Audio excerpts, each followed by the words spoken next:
Ange Postecoglou has been officially sacked by Tottenham Hotspur. And this is his official statement, so if you want to read it, you can pause the video and read it right now.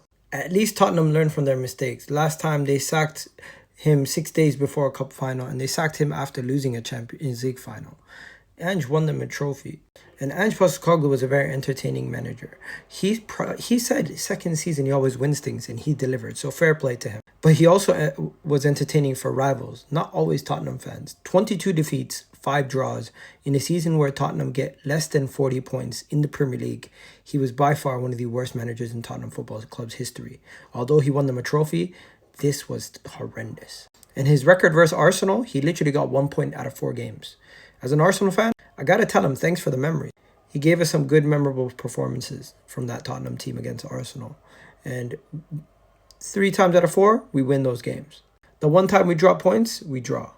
And you know something? We could have used those points. We probably would have won the league. As for talking about winning the league, he was fighting his own fan base to try to beat Manchester City while they're in a title race with Arsenal when his fan base wanted them to lose. They even did the Ponza in the stadium, and he was disgusted with his own fans. That was the day where I felt like the Tottenham fans broke Ange. But the day the world found out how Ange is a madman was the day he played a high line against Chelsea when he had 2 players sent off. This was prime Ange Postecoglou hype.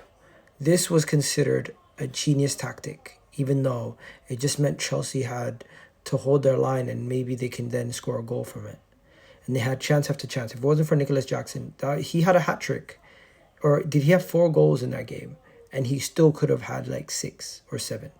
Long story short, Ange Postecoglou will be missed from some Tottenham fans, but mostly rivals, because if I do think Tottenham made the right decision. Getting rid of Ange, you get rid of the emotion, you get rid of the man, even though he won you a trophy, he's not the right fit for your long term.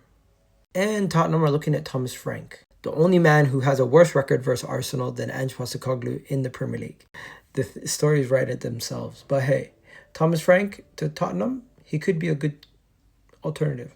Let's be honest. I do rate him.